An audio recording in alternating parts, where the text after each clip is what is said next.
Baik, bismillahirrahmanirrahim. Assalamualaikum warahmatullahi wabarakatuh. Selamat siang, senang sekali sahabat RSML, sahabat sehat RSML, kita bisa ketemu lagi di acara Tanya Dokter pada siang hari ini. Hari ini saya bersama dengan Dr. Taufikur Rahman, spesialis anak. Beliau adalah dokter anak terkece ya di muka bumi. Di dunia akhirat nggak, Dok? Amin ya.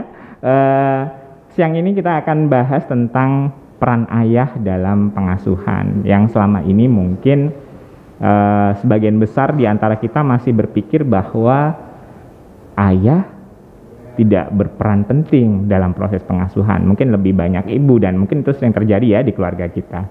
Nah, sebagai awalan kemarin, Dr. Taufikur Rahman sudah bikin survei ya, Dok? Ya, betul. Bikin survei tentang bagaimana sebenarnya pengetahuan kita terkait dengan pengasuhan atau parenting ayah. Gimana, Dok, hasil surveinya kemarin, Dok? Ya, terima kasih, Dr. Catur. Agak surprise saya membaca survei kecil-kecilan yang saya buat di IG Story. Ternyata tidak semua orang tua itu memahami apa itu parenting. Terutama followernya Dokter Taufikur Rahman ya. Oke. Ya, follower saya mewakili kaum ibu-ibu muda ya, mama muda yang punya anak balita. Iya. Pertama, saya simpulkan bahwa tidak semua orang tua itu tahu apa itu parenting dan memahami bagaimana pentingnya parenting dalam pengasuhan anak sehari-hari di rumah. Ketika saya ajukan pertanyaan siapa sih yang paling berperan dalam hal pengasuhan anak, apakah ibu atau ayah atau ibu sama dengan ayah, itu hanya beberapa yang menjawab ibu dan ayah. Artinya berapa persen, Dok, jumlahnya, Dok, di antara? Lebih banyak yang ibu dan ayah sih, tapi masih banyak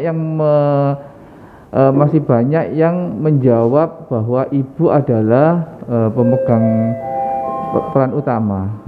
Ya, bahkan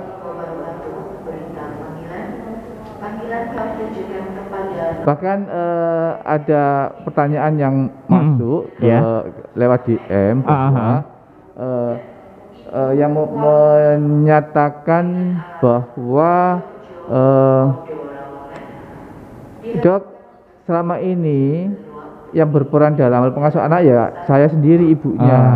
Bapaknya tugasnya hanya khusus mencari nafkah. Nah, ya. Seperti itu ya. Sampai rumah udah menganggap udah nggak ada tugas gitu ya. Nanti kalau ada apa-apa dengan anaknya yang disalahkan ibunya.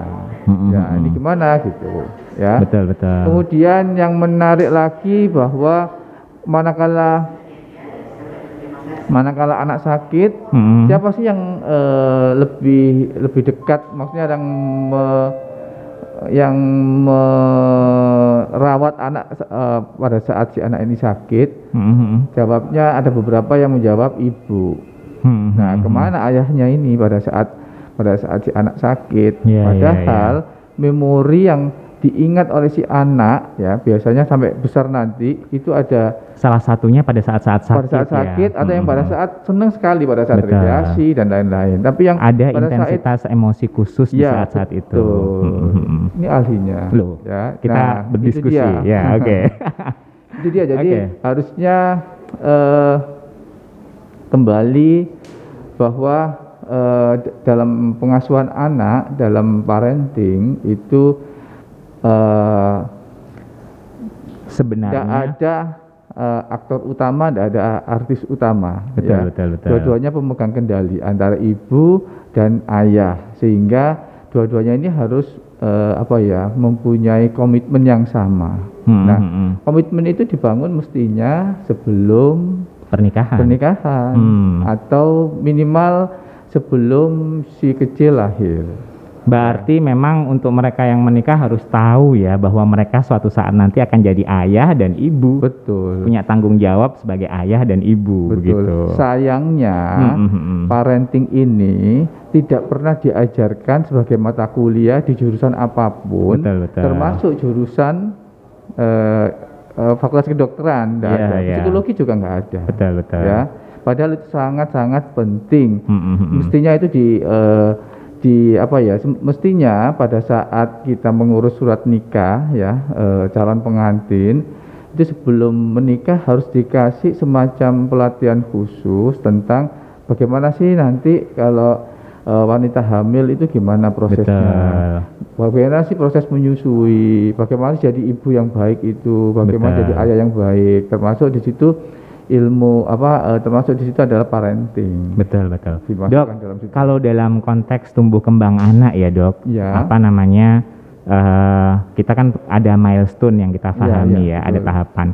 Sebenarnya peran ayah itu kalau dalam konteks, kalau kita bicara Denver lah misalnya ya, kan ada 4 poin di situ ya, tentang bahasa, motorik kasar, motorik halus. Nah, sebenarnya bagaimana peran kita sebagai ayah untuk memastikan agar setiap milestone itu terpenuhi gitu? Ya, jadi gini ya, sebenarnya parenting ini bukan ilmu, ya, tapi seni. Seni, bagaimana seni yang mengasuh anak. Makanya dalam parenting itu tidak ada istilah, oh kamu tidak boleh ini salah. Nah itu tidak ada. Betul. Kecuali kalau itu memang benar-benar yang fatal, yang sampai bisa menyebabkan si anak ini terluka atau bahkan kehilangan nyawa. Baru itu dikatakan salah. Sayangnya kita ini terbiasa gini ya dok, kalau ada yang berantakan bereskan semua, kalau ada yang kacau ya. Dan terus terang saya sendiri di psikiatri ini kan dulu saya juga punya pola pikir yang sama gitu, tapi kemudian akhirnya kalau di psikiatri ini kan kalau ada yang nggak sempurna bukan kemudian dijadikan sempurna, tapi peluk ketidaksempurnaan gitu ya, kesannya kan gitu ya. Jadi bagaimana kita berdamai dengan ya tadi itu seni, bukan hanya sekedar ilmu. Betul. Gitu. Jadi memang seni. Jadi kalau seni gimana dong dok? Tujuannya, terus visi misinya. Nah itu tadi harus dibangun komitmen antara ayah atau calon ayah sama ibu atau calon ibu. Sehingga ini mau dibawa kemana nih kalau kita punya anak, pengasuhannya mau dibawa kemana? Nah itu sudah harus diambil ancang-ancang sehingga pada saat anaknya lahir kita tidak bertanya-tanya lagi, tidak salah lagi, ya. Betul. Kemudian yang paling sering dilakukan oleh orang tua baru itu mengasuh atau parentingnya itu niru apa yang dia terima dulu dari orang tuanya masing-masing. Padahal karena memang nggak ada sekolahnya. Iya, betul. Berdasarkan pengalaman pada saat dia kecil dulu, bagaimana diasuh oleh orang tuanya. Padahal itu belum tentu benar. Betul. Kenapa belum tentu benar? Karena kondisi zaman dulu, waktu saya kecil dulu sama yang sekarang itu jauh berbeda. Baik itu tantangannya maupun perkembangan teknologi dan lain-lain. Akhirnya ketika kita menggunakan pola asuh zaman itu dan kita paskan di zaman ini, akhirnya kita kewalahan ya, bingung semua. Iya, bingung. Kok jadi begini anak-anak dan seterusnya. Jadi gitu. Itu yang harus sahabat sehat camkan bahwa parenting ini tidak mudah. Betul. Yang paling penting itu membangun komitmen tadi. Nah, walaupun parenting ini bukan suatu ilmu, tapi tetap ada dasar-dasar ilmu yang mendasari. Nah, ini saya bagi setelah ini. Jadi begini, yang perlu dicatat oleh seorang ayah ya, begitu bayi lahir ya, itu si ayah ini atau si ibu ini statusnya bukan lagi sebagai suami atau istri. Saya sebagai ibu ya, orang tua ya, ayah atau ibu. Nah, ini sebenarnya tidak hanya mengandung konsekuensi di bidang sosial. Hanya sekarang jadi ayah bangga, sekarang jadi ibu ya. Tapi enggak, tapi itu mengandung konsekuensi yang berat ya, karena anak ini kalau baru lahir katanya anugerah terindah. Betul. Nanti kalau sudah besar anaknya sulit diatur, jadi anak pola bapak keperada ya. Beda lagi ya. Iya, ya. Tapi yang jelas ini adalah amanah, Betul, amanah betul. terberat ya dari Allah Subhanahu wa taala. Dan ini tantangan buat kita bagaimana bisa menjaga amanah sehingga anak ini menjadi apa yang kita inginkan, menjadi sosok, menjadi pribadi yang nanti kalau sudah besar bermanfaat bagi lingkungannya. Dan itu bukan hal yang mudah. Betul, dan betul. itu tidak instan ya, harus harus mulai awal itu harus dibentuk bahkan sejak sebelum terjadi konsepsi. Ya, jadi harus dirancang sebelumnya. Karena perasaan dari ibu, terus kemudian perilaku ayah itu juga membentuk secara fisiologis ya. Akhirnya bayi yang lahir pun akan merasakan hal yang sama mungkin ya. Oke. Nah, bagaimana dok? Ya, kemudian ada rahasia besar di balik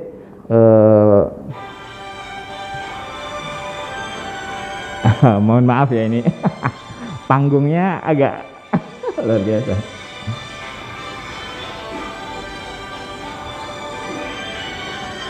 Iya. Oke.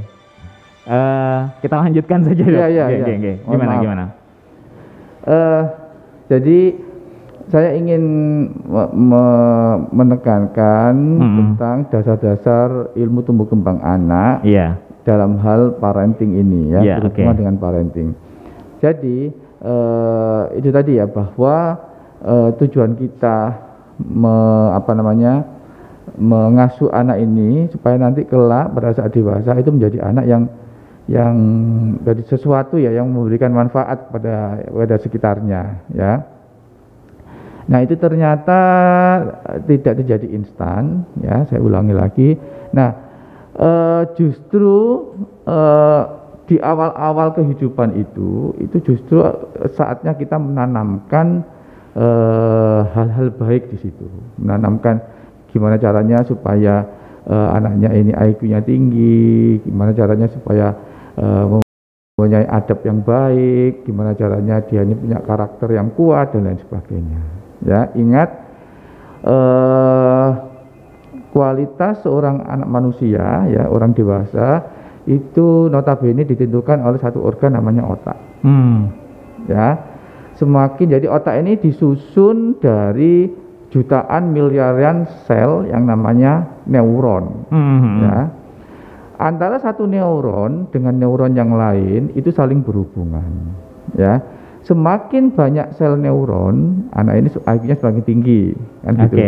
Semakin banyak hubungan, jadi satu neuron berhubungan dengan satu neuron lain. Jadi kan nanti saling kait mengkait. Nah, semakin banyak hubungan antar neuron, semakin rumit hubungannya, itu semakin tinggi IQ-nya. Ya. Sehingga bukan hanya IQ, mungkin IQ, EQ, SQ, dan QQ yang lain. Sehingga stimulasi, pengalaman itu penting banget didapatkan anak-anak ya. Nah, pada saat bayi itu lahir ya, ukuran jaringan otaknya, ingat jaringan otak adalah penentu masa depan seorang anak manusia ya. Begitu lahir, ukuran otak bayi ini kurang lebih 25% otak orang dewasa. Ya, umur 1 tahun ya, ukuran otaknya ini sudah 70% orang dewasa. Umur 2 tahun itu sudah mencapai 80 sampai 85% ukuran otak dewasa. Ya, nah jaringan otak manusia itu tidak mengalami perkembangan, sel-selnya ini tidak mengalami perkembangan sepanjang umur, sepanjang mulai lahir sampai tua itu enggak. Hanya pada saat dalam kandungan sampai umur berakhirnya masa remaja, sampai umur kurang lebih 18 tahun. Nah, tapi kecepatan perkembangannya ini paling tidak merata di usia ini ya, paling tidak merata. Awal ini. Nah, itu tadi gambarannya. Pada saat lahir ukuran otaknya 25%, kemudian umur 1 tahun kurang lebih 70%, umur 2 tahun 80 sampai 85%. Kita simpulkan bahwa perkembangan otak yang mencapai usia keemasan, golden age, itu adalah sampai umur 2 tahun. Betul, Oleh karena itu ada istilah 1000 HPK, 1000 hari pasca kelahiran. Jadi 1000 hari itu 9 bulan dalam kandungan sama 2 tahun. Nah, itu yang pusat-pusatnya perkembangan dari jaringan otaknya ini. Betul. Jadi setelah umur 2 tahun sampai umur 18 tahun itu perkembangannya sudah mulai melambat, hanya 15 sampai 20% dari totalnya. Itu juga sebenarnya alasan kenapa, Dok, paling banyak angka kejadian mental disorder dalam konteks psikiatri itu di usia dewasa muda. Karena itu adalah di saat pematangan terakhir. Jadi kalau dalam konteks neurobiologi itu urutan terakhirnya pembentukan itu di prefrontal cortex gitu. Oleh karena itu kenapa di dewasa muda biasanya ada perasaan-perasaan seperti ada bingung untuk menentukan keputusan, terus kemudian kalau istilahnya anak sekarang quarter life crisis ya, krisis seperempat abad ya, masa-masa lulus SMA ke kuliah, ini udah bener nggak jurusanku, terus ternyata pola asuhku dulu salah kayak gitu ya. Jadi itu memang masa-masa di mana pematangan akhir dari prefrontal cortex kita, sehingga akhirnya memang secara neurobiologi terdukung ketika kita mempertanyakan identitas gitu. Jadi itu tadi seperti yang diceritakan Dr. Taufik ya, 0 sampai 2 itu yang sangat utama, pembentukannya sampai 85%, sisanya itu sampai 18 tahun kurang lebih ya. 18 tahun ya. Jadi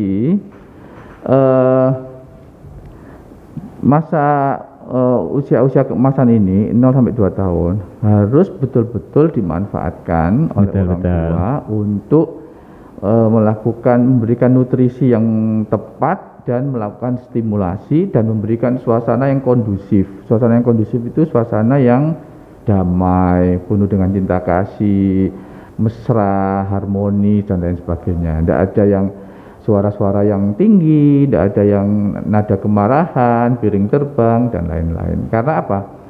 Karena kalau si anak ini sudah melampaui umur 2 tahun, itu sudah tidak bisa diulangi lagi. Betul. Jadi ada istilah use it or lose it. Gunakan waktu itu 2 tahun atau kamu kehilangan sama sekali kesempatannya. Betul.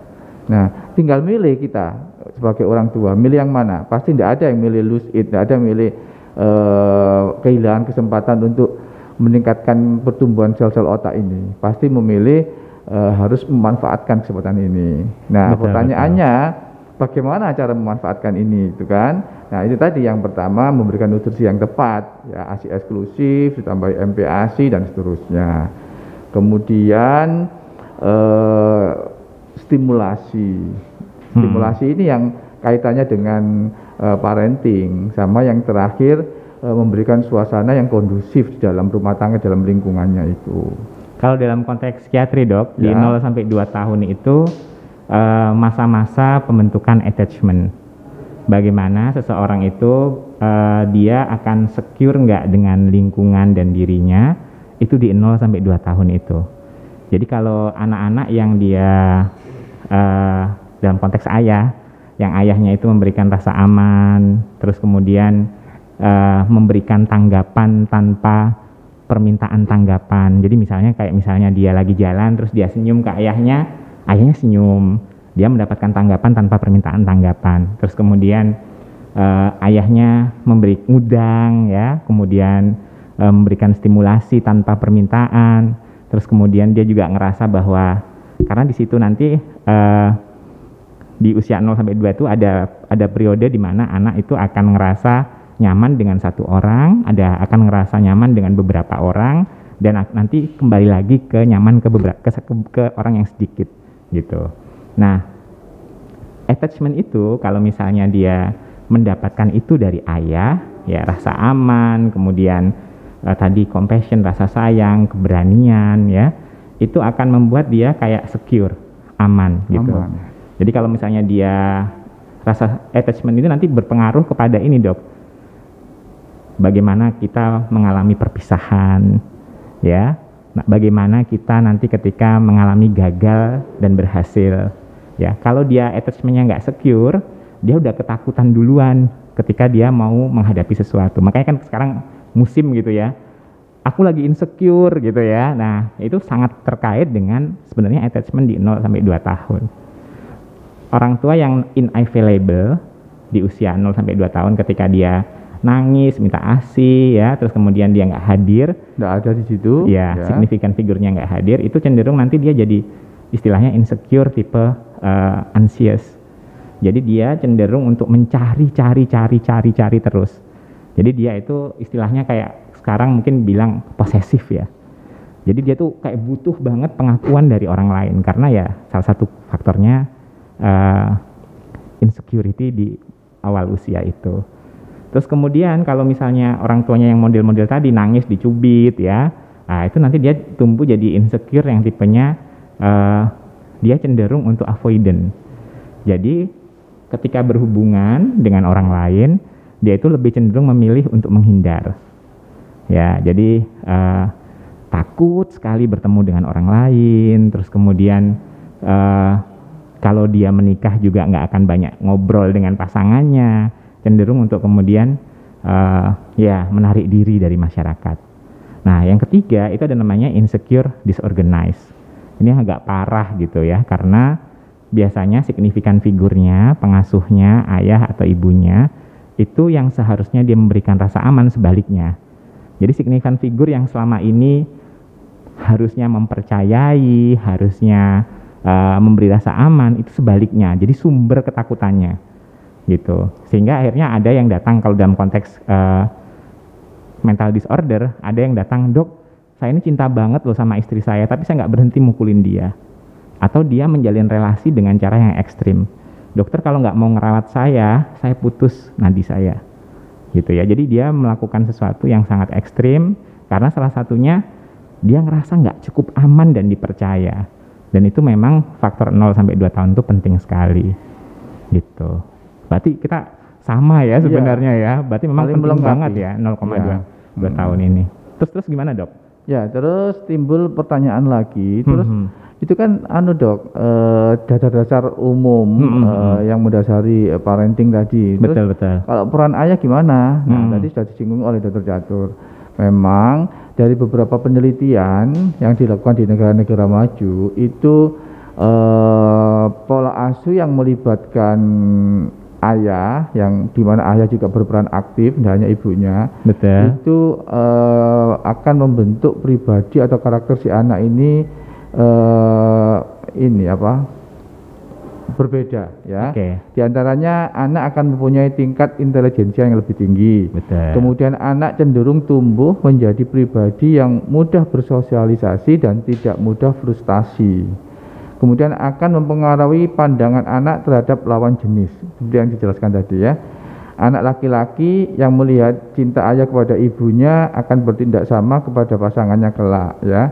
Pada anak perempuan, kedekatan dengan ayah membantu mereka memahami laki-laki. Kemudian saat menginjak remaja, kecenderungan keterlibatan dengan masalah-masalah kenakalan remaja, narkoba, seks bebas dan lain-lain itu lebih kecil. Kalau ayah berperan aktif. Ini berdasarkan hasil penelitian ya. Kemudian saat memasuki dunia kerja, mereka itu lebih konsisten dalam pekerjaannya dan memiliki kemampuan pemecahan masalah yang lebih baik.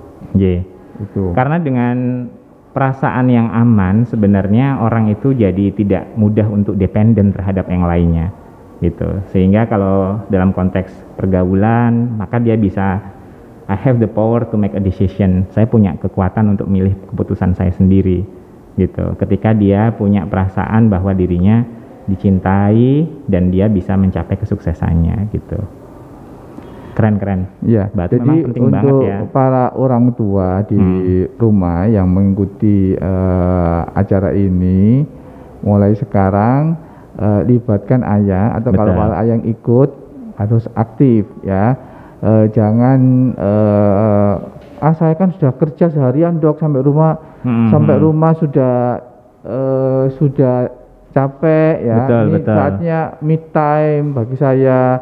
Minggu pagi saya mau sepedaan, mau mancing dan lain-lain, akhirnya si anak ini dinomor 2-kan dan seterusnya. Nah, mulai sekarang harus ada prioritas ya, prioritas kira-kira mana yang diutamakan. Jadi kalau sudah punya anak tentu segala prioritas yang diutamakan hanya menuju satu titik, yaitu untuk kepentingan si anak tadi, yang kepentingan tanggung jawab ya dok, sudah mau bikin anak kok nggak mau ya, nggak mau untuk kemudian bersungguh-sungguh juga ya.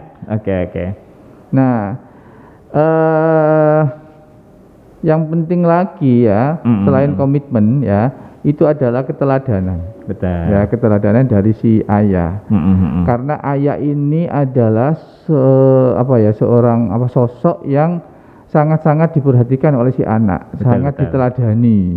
Ya, itu adalah idola pertama dari si anak-anak ini, ayah ini. Nah, oleh karena itu ayah harus mempunyai perilaku yang patut untuk diteladani, ya. Dan anak itu adalah peniru yang ulung. Betul. Ya, apalagi kalau anak laki-laki niru ayahnya dan seterusnya. Ya, itu yang kalau di konteks psikiatri dok, itu ada namanya idealizing need, kebutuhan akan idola. Ya, betul. Gitu. Jadi saya juga pernah baca itu. Ya. Jadi di usia terutama pasca 2 tahun ke atas ya, ketika kalau dalam konteks biasa itu kita sudah mulai mengenal simbol dengan bahasa itu. Dan kalau dalam konteks keislaman ya, sebenarnya kan kita bagi jadi 3 ya. Kalau misalnya Rasulullah kan bilang pukullah anakmu kalau tidak sholat di usia 10 ya, tapi diajari di usia 7 tahun. Kemudian Ali bin Abi Thalib beliau berkata bahwa mendidik anak itu seperti 7 yang pertama, 7 tahun pertama seperti raja ya, artinya kita betul-betul memperlakukannya itu dengan cinta gitu. Orientasi melakukan sesuatu itu mahabbah, cinta kebaikan, cinta Allah, cinta Rasulullah. Kemudian di 7 tahun kedua perlakukan anak seperti tawanan perang menurut dia. Ini menurut saya juga sejalan sekali ya dalam konteks psikiatri itu. Di 7 tahun kedua psikoseksualnya kalau menurut Freud itu tidak berfungsi gitu ya. Artinya dia tidak ada impuls-impuls terkait dengan itu. Terus kemudian menurut Piaget itu start orang mulai dia mulai bisa untuk membedakan apakah ini khayalan dan realita gitu. Oleh karena itu biasanya anak 7 tahun itu masih suka superhero dan sebagainya gitu ya. Nah, kata Ali di 7 tahun kedua ini didiklah seperti tawanan perang. Saatnya itu memang benar-benar kayak belajar gitu. Kalau teori lain ada namanya teori Erikson, itu namanya bahkan fase industri. Fase kayak banyak pengetahuan di situ, jadi di usia itu SD lah gitu. Nah, baru 7 tahun ketiga itu kalau dalam konteks keislaman kita bilang di 7 tahun kedua ini motivasinya itu motivasi rojak, motivasi berharap, harapan. Oleh karena itu imbalan, terus kemudian manfaat itu kita tunjukkan di usia ini. Baru nanti prabalik di 7 tahun ketiga itu kita ajarkan khauf, ancaman gitu, sehingga akhirnya motivasi beragama terkait dengan ancaman itu tidak jadi salah satu yang mendasari semuanya. Selama ini kan kita kalau kamu nggak mau ini nanti masuk neraka loh ya, itu bahkan anak-anak di usia-usia awal gitu, sehingga akhirnya agama itu kayak mengerikan sekali gitu. Nah, itu sebaiknya memang di 7 tahun terakhir gitu, karena Rasulullah sendiri juga bersabda, pukullah anakmu di usia khauf, menciptakan rasa takut itu di usia-usia 7 tahun terakhir. 7 tahun ketiga itu berarti 14 sampai 21 ya? 14 sampai 21 ya, gitu. Itu fase-fase dia belajar untuk ini. Ya, kalau dalam konteks Rasulullah 10 tahun ya dok, karena ketika 10 tahun tidak mau sholat, mulai diberi ancaman gitu, ya dipukul itu gitu ya. Nah, selain tadi ya, selain komitmen, keteladanan, juga disiplin. Betul. Jadi harus mencontohkan dan memberlakukan kedisiplinan sejak kecil, sejak dini. Nah, ini penting karena terkait dengan pembentukan karakter si anak ini nanti manakala dia sudah beranjak dewasa, ya. Dan yang paling penting lagi, yang mengajarkan disiplin itu dengan memberikan contoh. Betul. Contoh yang paling, ya contoh yang paling sederhana aja, misalkan Muslim laki-laki kalau sholat harus berjamaah di masjid. Nah itu si anak dibangunkan subuh. Itu ayahnya juga. Ayahnya juga, ya. Jangan sekali-kali, ayo adzan sekarang ke masjid, tapi ayahnya masih pegang handphone sambil nonton TV di ayo sofa. Mandi, ayahnya juga belum mandi. Nah, itu. Jadi kedisiplinan ini harus tetap harus dipupuk sejak dini. Betul, ya. betul. Kemudian selain itu juga yang nggak kalah penting adalah bonding antara ayah dan si anak ini. Betul. Ya, Dok, kendalanya itu seringkali saya pulang kerja sudah malam, kemudian sudah capek, sudah tidak ada waktu lagi. Itu betul. Alasan klasik, ya. Kembali ke mana prioritas yang kita utamakan, ya. Kita mengutamakan, kita fokus ke dunia kerja kita, ya, atau fokus membesarkan anak bersama-sama karena anak ini nanti adalah investasi dunia akhirat. Betul. Ya tadi ya. Nah,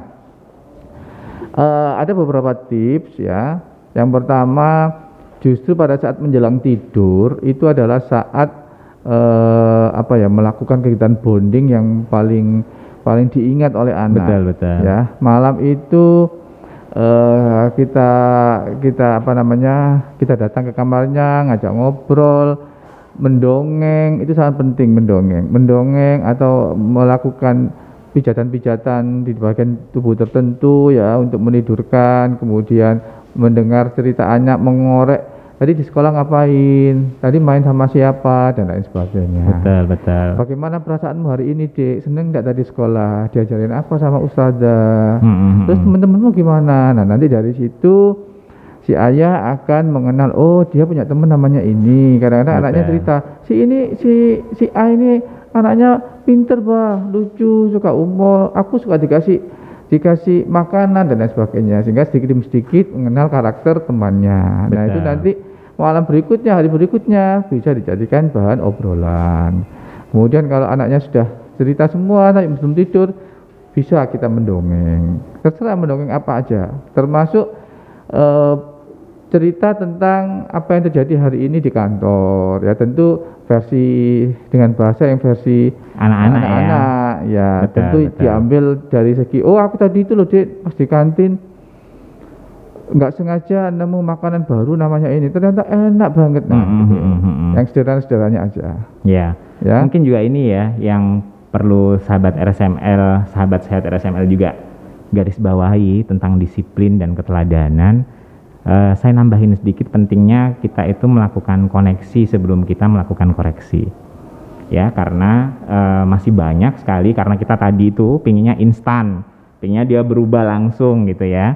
Tapi kita nggak pernah melakukan koneksi bagaimana perasaannya ketika dia melakukan kesalahan itu, atau mungkin bagaimana dia sebenarnya takut banget untuk kemudian bilang ke kita, tapi dia sudah bilang bahwa dia udah mecahin piring ya. Jadi sebelum kita mendisiplinkan, dan tanda kutip ya, itu pastikan kita melakukan koneksi, validasi apa perasaannya, terus kemudian pastikan kita berempati terhadap ketidakmudahan emosi yang dia hadapi saat kemudian dia melakukan kesalahan, baru kita lakukan koreksi. Karena kalau koreksinya nanti yang duluan ya, itu bisa dijamin deh, pertama dia akan denial dengan apa yang terjadi, dan dia akan terus menyimpan bahwa ayahnya ini selalu menyalahkan gitu. Dan itu cukup mengerikan, nanti ujung-ujungnya dia jadi self kritik, mau ngapain jadi pasti disalahkan ya gitu ya. Ya akhirnya ujung-ujungnya ya sudah nggak ngapa-ngapain gitu ya. Akhirnya jadi kayak, karena gini, kalau dalam teori self worth, Dok, pembentukan harga diri, kebutuhan akan idola itu salah satunya adalah kebutuhan agar dia mendapatkan koneksi senantiasa. Makanya tadi soal bonding, saya sepakat sekali kalau bisa kita ada dating ya, setiap anaknya 4 ya dating seminggu sekali dengan misal satu orang gitu. Hari Senin ngopi bareng kakak misalnya gitu ya, jangan ngopi lah, apa ngeteh lah ya. Terus kemudian kalau hari Sabtu berikutnya sama adiknya harus punya waktu-waktu bonding itu gitu. Salah nih anaknya akeh kan gitu ya. Ya, oke. Oh, ini ada pertanyaan ini, Dok. Oke. Saya bacakan ya, Dok. Ya. Dok, anak saya usia 4 tahun terkadang sulit untuk diatur. Bila mainannya berantakan dan diberi perintah untuk membereskan, selalu menolak dan mencari alasan. Kira-kira apa, Dok, penyebabnya? Apakah bentuk protes atau kurang perhatian dari orang tua, dari Pak Budi Santoso? Oke, gimana, Dok, kalau Dokter Taufikur Rahman? Jadi usianya 4 tahun, sulit diatur banget ya. Terus kemudian bila mainannya berantakan dan diberi perintah untuk membereskan, selalu menolak dan mencari alasan. Ya, jadi ini memang usia 4 tahun ini usia-usia di mana kita harus mulai melatih tanggung jawab ya. Sama contohnya ini habis mainan, kemudian harus dibereskan. Tapi kalau melihat kasus seperti ini, harusnya pada saat membereskan si orang tua ini ikut membantu, ikut memberikan contoh. Betul. Ya, ayo dibantu bunda yuk membereskan, dibantu ayah yuk. Ayo kamu yang ini ya, kamu yang apa namanya mobil-mobilannya kamu taruh di tempatnya ya. Nanti aku yang naruh ini gitu. Jadi ada apa ya, anak itu tidak merasa diperintah, tapi bekerja sama-sama untuk membereskan atau menyelesaikan tugas itu. Nah, nanti sedikit diberikan pengertian bahwa kamu kalau habis main ya harus diberesin. Boleh main, boleh sampai jam segini, nanti harus diberesi. Caranya beresi seperti ini taruh letakkan di tempatnya semula. Yang ini harus dimatikan dulu, taruh di situ dan lain sebagainya. Ya, tidak boleh dengan dengan marah-marah atau dengan perintah-perintah, apalagi dengan menyudutkan. Kamu itu memang nakal gini. Nah, itu hati-hati ya. Betul. Memang di usia itu, Bu, di usia 4 tahun itu kalau dalam teori moralitas ya, di usia 0 sampai 2 itu secara umum anak-anak itu obedience, jadi patuh gitu. Setelah itu di usia 2 tahun sampai usia 5 sampai 7 tahun itu dia cenderung ada namanya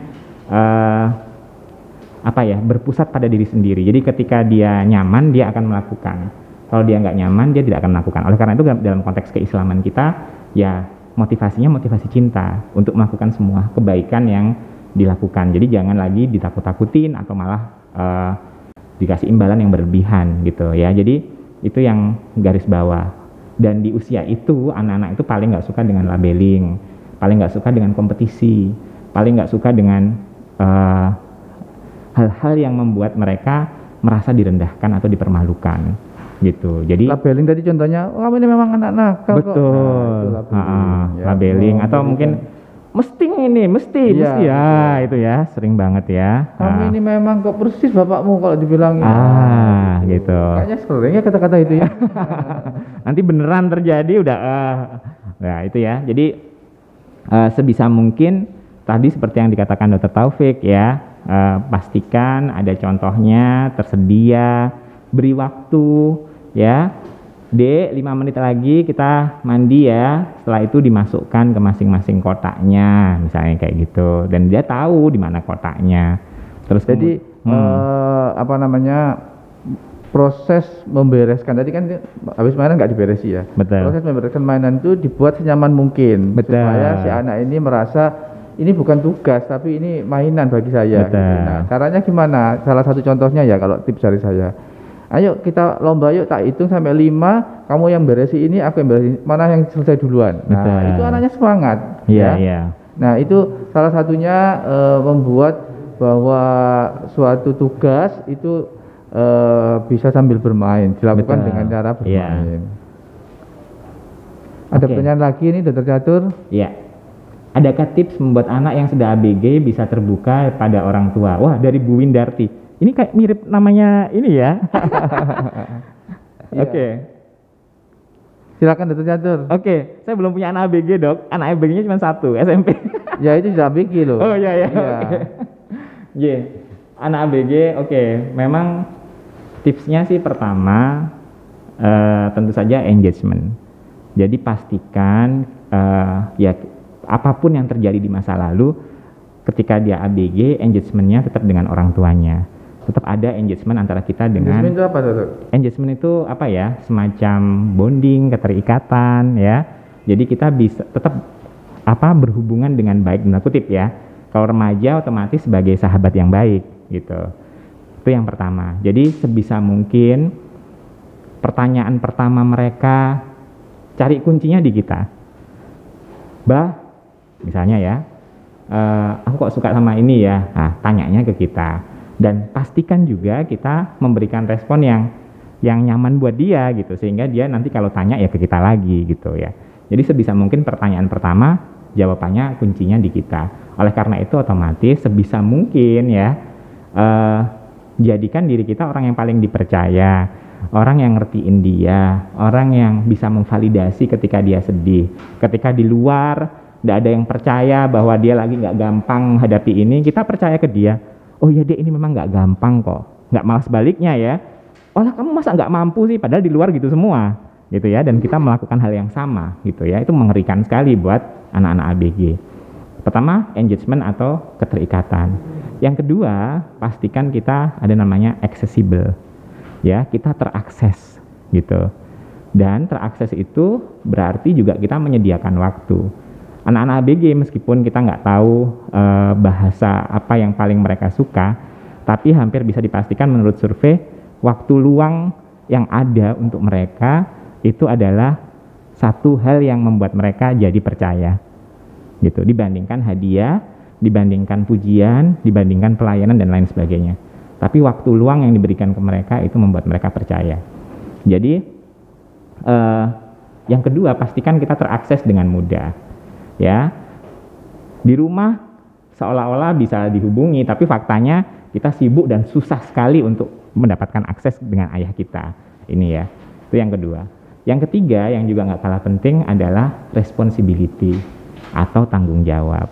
Jadi apapun sebenarnya yang terjadi ya, tetap tanggung jawab itu ada di kita sebagai ayah dan ibunya. Jangan kemudian karena ini terkesan sudah terlepas, kemudian kita ya sudahlah gitu ya. Tetap tanggung jawab di kita. Kita pikirkan, meskipun sekali lagi anak remaja itu harus dia punya perasaan bahwa satu, aku dicintai, aku punya peran dalam kehidupan. Yang kedua, I can succeed, aku bisa mencapai apa yang aku inginkan. Yang ketiga, dia harus punya perasaan I have the power to make a decision. Jangan sampai pilihan-pilihannya itu kita buatin semua ya. Perasaan bahwa decision itu dari mereka itu harus terasakan.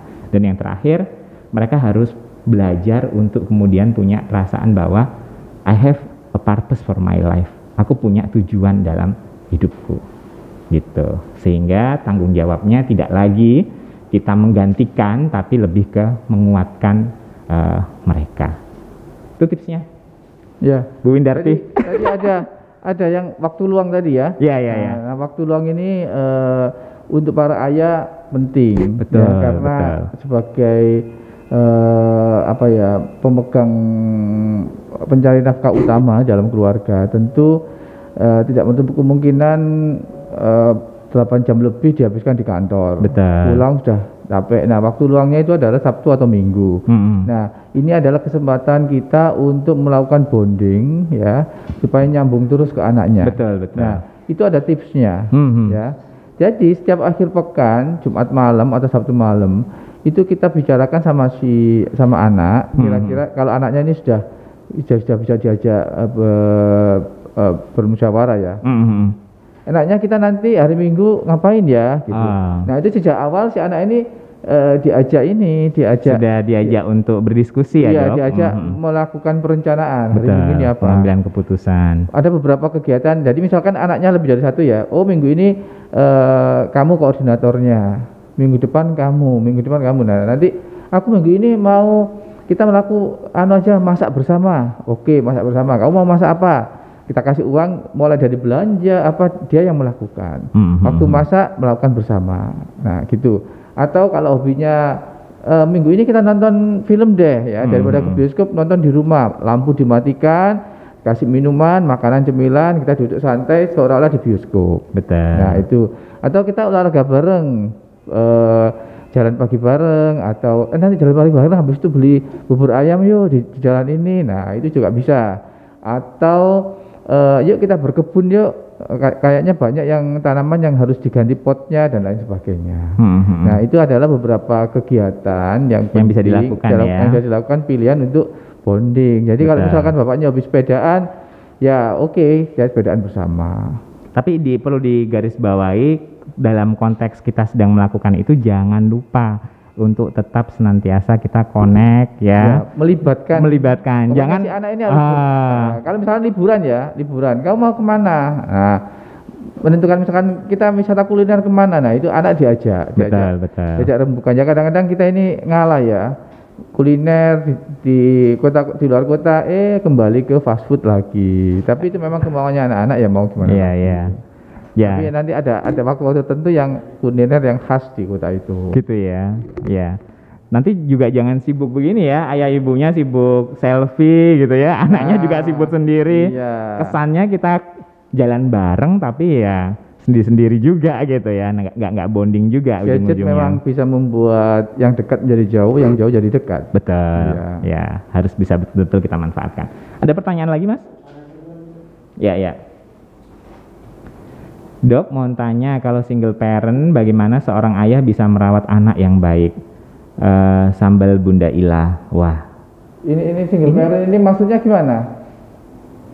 Hanya ayahnya saja, tapi ada Bunda Ilah ya? Nama akunya. Oh, nama akunya. Oke. Oke, baik. Kalau misalnya single parent gimana, Dok? Tipsnya? Bukan, ini maksudnya itu gini mungkin ya. Single parent itu ayahnya kerja di luar kota. Nah, bagaimana dengan peran si ayah ini? Gitu. Padahal dia LDR. Mungkin maksudnya gitu ya. Oh iya.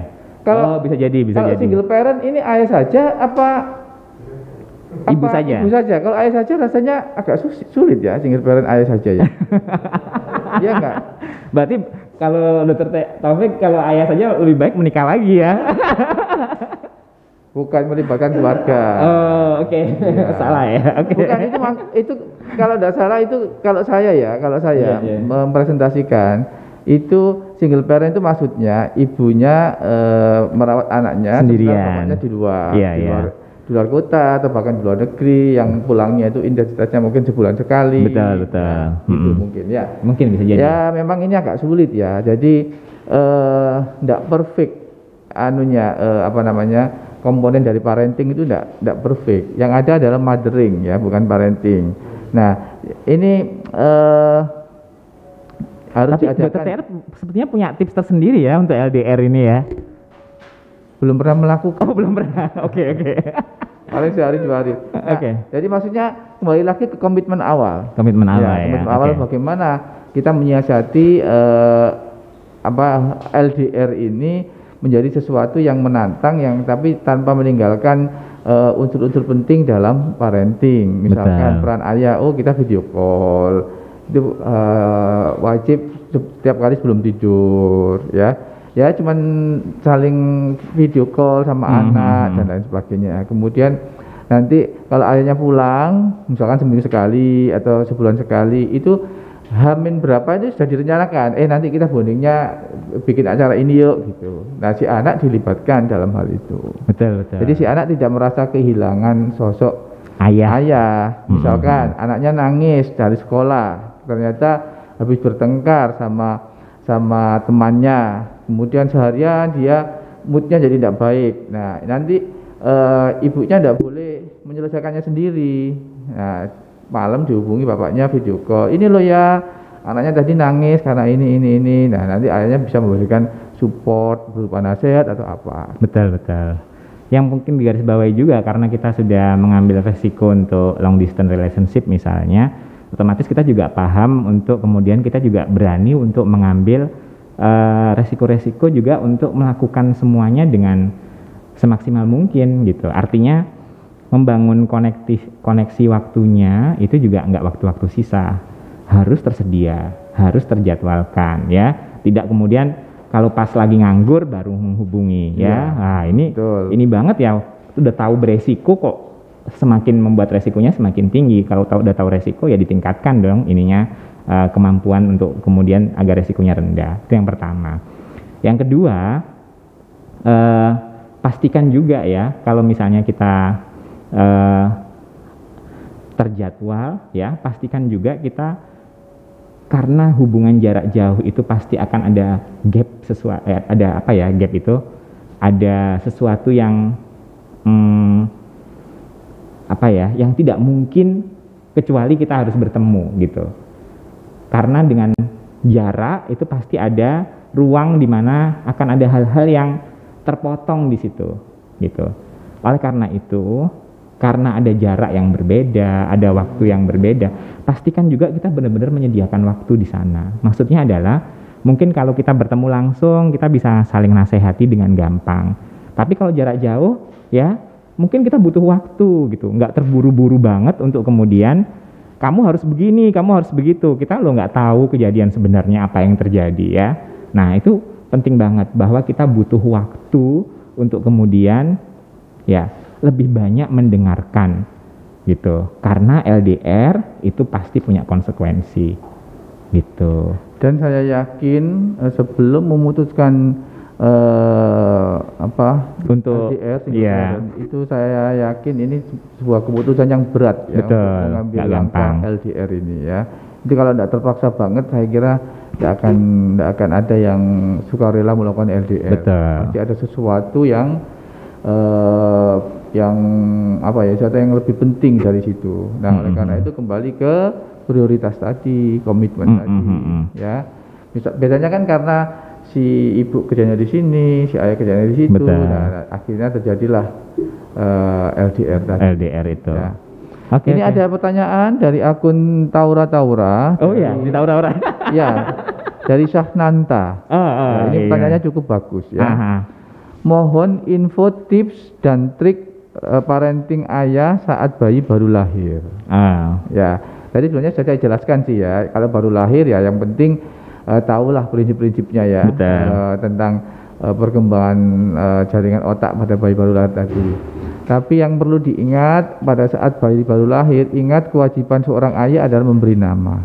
Ya, ingat anak itu tetap nasabnya ke ayah. Yang memberi nama kewajibannya adalah ayah. Ya, nama ini sebenarnya tidak hanya sekedar nama ya, tapi nama yang akan dipakai pada saat kita nanti dipanggil di hari penghisapan. Ya, di akhirat kelak ya. Jadi nama ini harus mengandung doa. Jangan sekali-kali memberi nama, oh aku ngefan ke pemain sepak bola ini, tak dikasih nama ini. Saya ngefan sama artis ini, dikasih nama yang mirip-mirip. Oh artis ini namanya ini, dikasih nama sama. Nah itu ya kalau namanya bermakna bagus sih tidak apa-apa ya. Tapi kalau namanya hanya mengandung unsur duniawi ya lebih baik pilih nama yang sesuai dengan sunnah. Yang pertama pilih yang Asmaul Husna ya. Kemudian nama-nama nabi atau nama-nama yang ada di Al-Qur'an yang bermakna bagus. Kalau perempuan ya kasih nama yang 4 wanita yang dijamin masuk surga itu. Khadijah, Asia, Fatimah, Maryam. Nah, itu semua nama-nama bagus yang itu mengandung doa ya. Semoga si anak ini nanti kelak bisa seperti Maryam, bisa masuk surga, ayahnya dibawa, ibunya dibawa, dipanggil ke sana dan lain sebagainya. Jadi nama itu berjuta makna ya. Harus benar-benar dipikirkan nama yang bagus, nama yang yang tidak asal-asalan. Harus ingat ini nanti namanya ini dipakai untuk sampai dia nanti di hari penghisapan loh ya. Catur Era bin Sapa gitu kan manggilnya ya. Saya kira itu ya untuk Syahnanta. Saya tambahin dikit dok. Ya. Jadi saya jadi teringat ya terkait dengan masa-masa balita ya. Itu dengan pernah ada salah seorang sahabat ya perempuan, dia sedang gendong bayinya, terus kemudian bayi ini diambil oleh Rasulullah. Bayi ini kemudian pipis ya di bajunya Rasulullah ya, terus kemudian sama ibunya langsung diambil bayi ini. Terus Rasulullah ngendikan marah, ibunya marah. Iya, karena sudah pipis. mengicingi bajunya. Iya. Terus Rasulullah bilang najisnya air seni ini kalau dalam konteks beberapa mazhab ya, kalau air kencing laki-laki di usia ketika dia masih menyusu ke ibu cukup diperciki dengan air, ya. Bisa diperciki dengan air gitu. Nah, sedangkan goresan luka karena rengkuhanmu aja loh ya, rengkuhanmu ini akan terus tersimpan sampai dia dewasa gitu. Jadi sekali lagi itu masa-masa yang sangat penting dan sangat menentukan bagaimana anak ke depan. Dan sekali lagi peran ayah yang bahagia menjadi ayah dari seorang anak ya akan menghasilkan anak yang bahagia mempunyai ayah seperti dia gitu. Ini kebetulan ada satu pertanyaan juga yang masih relate ini. Oke. Dari waktunya gimana? Terakhir ya. Oke. Dari Pristi Tunjung Hapsari ya.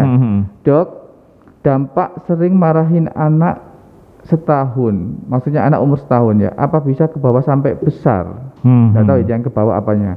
Ya mungkin tadi hampir sama ya. Betul. Karena jangan lupa di usia itu pembentukan 85% saraf gitu loh. Jadi penting banget. Dan kalau dalam masa anak-anak, kalau dalam konteks psikiatri itu ada 5 hal yang penting ya. Penolakan, dimarahi itu rasanya kayak ditolak gitu ya. Terus kemudian pengabaian, kemudian penghinaan, pengkhianatan, dan ketidakadilan itu trauma yang terus tersimpan gitu. Kadang-kadang gini Dokter Catur, ini kan kebiasaannya emak-emak ya, gampang marah ya. Kadang-kadang di samping itu anak ini menjadi sosok yang tidak berdaya, yang tidak akan bisa melawan dengan kata-kata seperti si remaja, orang tua memarahi ya. Betul. Itu kadang-kadang si anak ini jadi apa ya, semacam pelampiasan objek ya. Ya, misalkan dia sedang tidak akur dengan suaminya atau dengan mertuanya atau dengan temannya, nanti di rumah kelihatan anaknya ini melakukan kesalahan kemudian dimarahi, di mana marahnya ini tidak sebanding dengan kesalahan yang dilakukan. Itu sangat sering. Jadi mohon kalau emosi lagi naik jangan segera diluapkan. Betul. Ya, jangan segera diluapkan, tapi harus ambil wudhu dulu, tiduran dulu di kamar dulu dan lain sebagainya. Kalau di ini tipsnya itu salah satunya boleh berhitung 1 sampai 10. Ya, betul. 1, 2, 3, 4, 5, 6, 7, 8, 9, 10. Itu penting karena ketika kita marah itu amigdala kita yang berfungsi, otak emosional kita. Dengan 10 detik itu membuat prefrontal kita yang bekerja sehingga kita bisa memilih untuk tidak marah berikutnya. Gitu. Kalau si anak ini memang benar-benar melakukan kesalahan, jangan fokus ke kesalahannya. Fokus ke bahwa si anak ini adalah suatu pribadi yang utuh di mana dia punya kelebihan dan kekurangan. Nah, pada saat si anak ini melakukan kesalahan, ya, pikir sekali lagi tentang kebaikannya. Betul. Nah, nanti di situ akan bisa seperti air yang menyiram api. Betul. Koneksi sebelum melakukan koreksi ya. Terus juga kemudian jadi lupa deh. Kita lanjutin aja. Oke, closing statement. Oke. Dokter Taufik mau menutup dengan kata-kata terkait dengan ini? Iya, saya terlalu terngiang-ngiang dengan salah satu ayat di Al-Quran bahwa kita ini sebenarnya tidak dituntut untuk tidak dituntut untuk menjadikan anak ini seorang yang pandai dalam segala hal, tapi dituntut untuk membuat anak ini bertakwa. Ya, itu yang poin penting yang harus para ayah camkan ya. Dan ada lagi, sebelum menyuruh atau menyuruh si anak ini bertakwa, maka diri kita sendiri harus bertakwa dulu, karena kita harus kan tadi memberikan keteladanan ya. Jadi memang betapa sampai sebesar itu tanggung jawab seorang ayah terhadap pengasuhan anak ya. Betul. Ayah ini kehadirannya tidak hanya secara fisik, tapi benar-benar tanggung jawabnya ini yang harus diperlihatkan. Betul, ya? Betul. Oke. Dari saya setuju dengan apa yang disampaikan oleh Dr. Taufik. ketika dia lahir, anak-anak kita tahu mereka bukan orang yang ya selalu sempurna gitu, tapi karena ketidaksempurnaan yang ya mereka punyai, tentu ada kesempatan buat mereka semua untuk berjuang. Tapi yang perlu mereka ketahui, apapun yang terjadi, mereka layak untuk dicintai dan diberikan penghargaan. Karena ya sekali lagi, Allah berikan kita kepercayaan atas kehadirannya, maka pastikan kehadirannya membuat mereka merasa layak untuk dicintai dan dipercayai. Terima kasih, semoga bisa menginspirasi kita semua ya, Dok.